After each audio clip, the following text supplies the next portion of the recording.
Today's lesson is the conclusion of John 18, namely John 18 verses 25 to 40.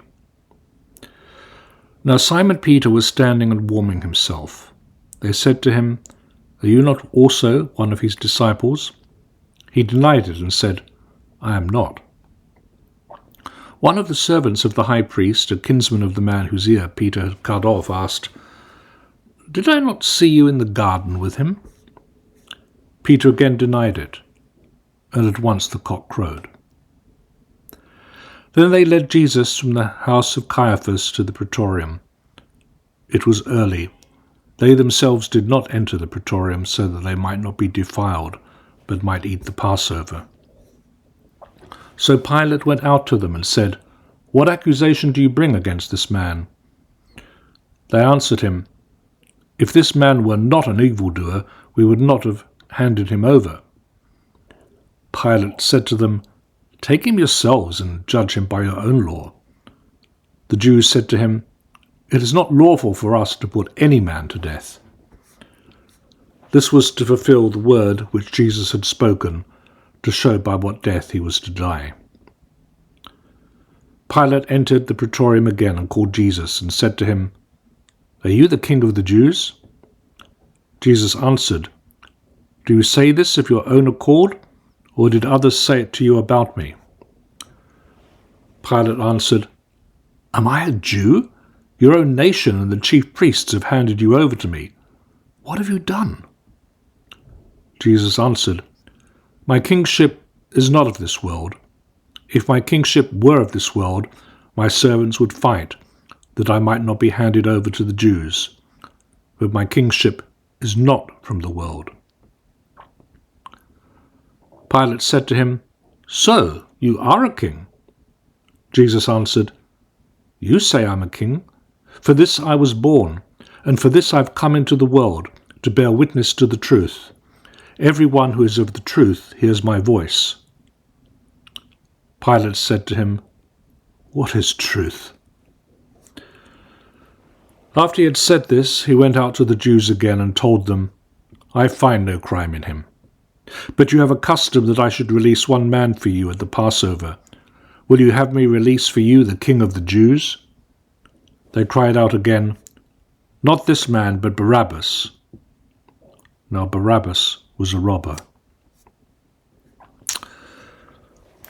Well, here Peter and Jesus are portrayed as opposites.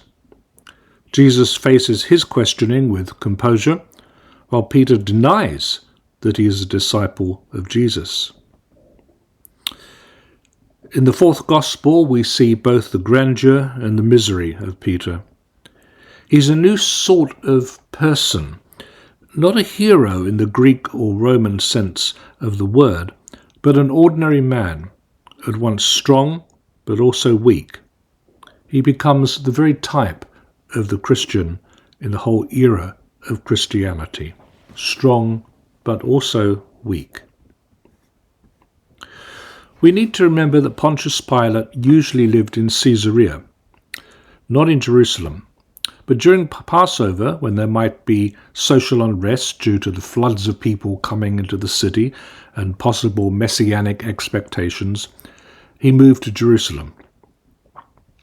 Pontius Pilate had been appointed to the province by Tiberius in 26, and he was recalled for excessive severity in putting down a rebellion in Samaria in the year 36.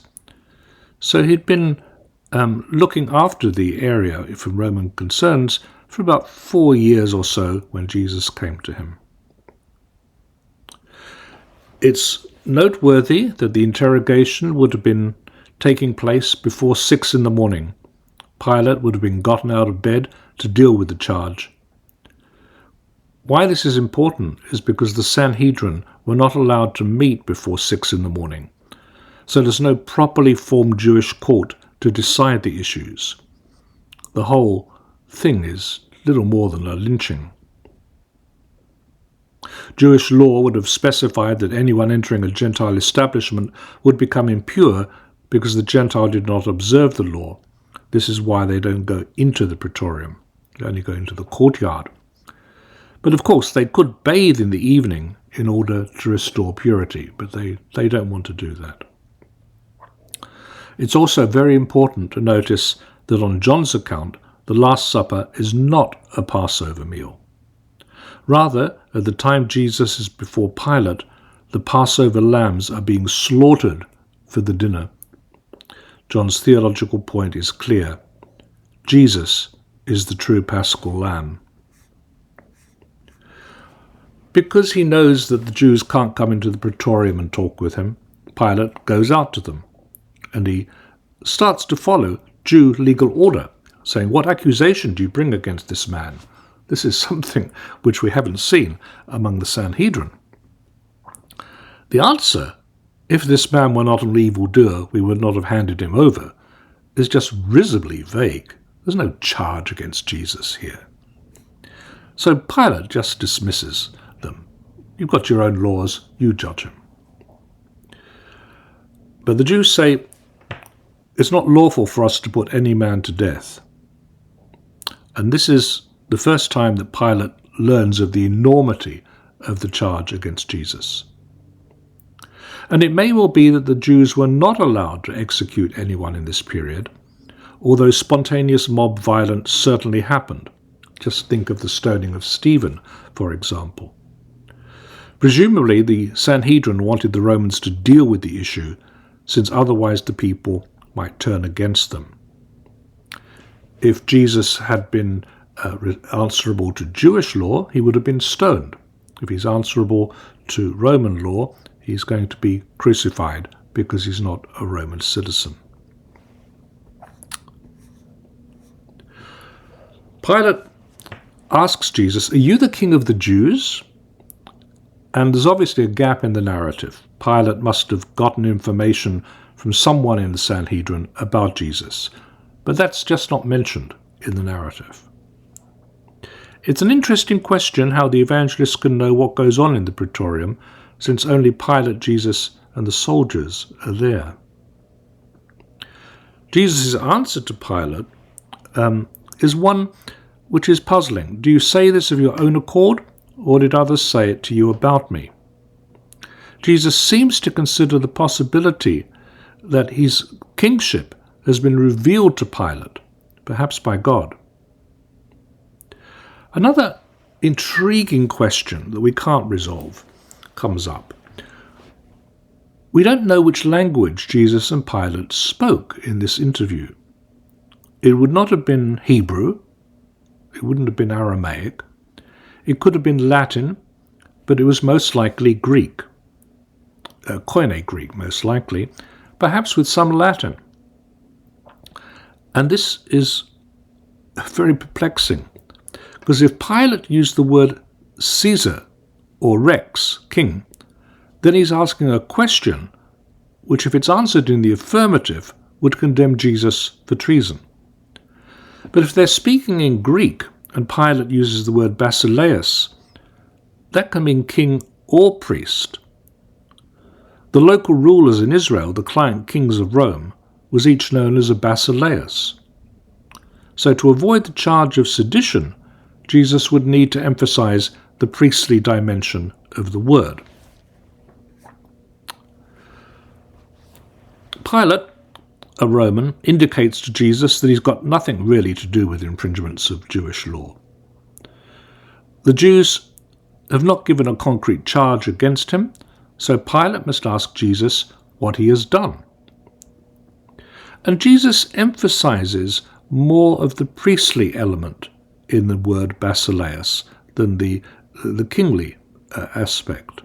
My kingship is not of this world. And in his answer, the expression my kingship occurs 3 times in the one sentence.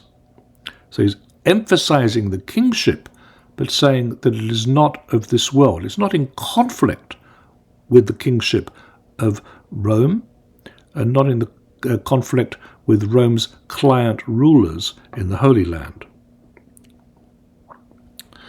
Pilate said to him, "So you're a king?" Again, the whole passage turns on which language is being spoken. Does Pilate say, "Rex igitur es," "Are you a king?" in Latin. If so, Jesus would not agree to the statement. He's not seeking a revolution against Rome. Jesus' kingship is to do with the truth, not with political power. He changes the meaning of the word Pilate says, namely king, but using the Semitic formula for certainly, that's to say, you say that I am, which just would be certainly, he embraces the title of king, but a spiritual king. Pilate dismisses all this stuff about a spiritual king by saying, what is truth? He has the air of being a fashionable intellectual skeptic or a political pragmatist. But in the following chapter, we'll see that, like most Romans, he is also superstitious. Pilate says that he can find no fault in Jesus, and he doubtless thinks that the Jews have brought Jesus to him merely as a charismatic and harmless religious visionary for their own reasons, which simply don't interest him, and Jesus doesn't seem to be guilty of treason, so he tries to find a way out of a difficult situation. And it is a difficult situation, because he clearly sees the Sanhedrin wants this man put to death, and there's many people around in Jerusalem, and there could be a terrible conflict. So he resorts to this idea of there being a custom that he can release one man at Passover. There's no historical evidence for this whatsoever. It's only testified in the Gospels. But that doesn't mean it's unhistorical. And Pilate makes an unfortunate move. He says, "Will you have me release for you the King of the Jews?" He's either seeking to mollify the crowd by using the title King of the Jews, or he's mocking them, or maybe both. But it's a very ill-advised locution. They cry out again, "Not this man, but Barabbas."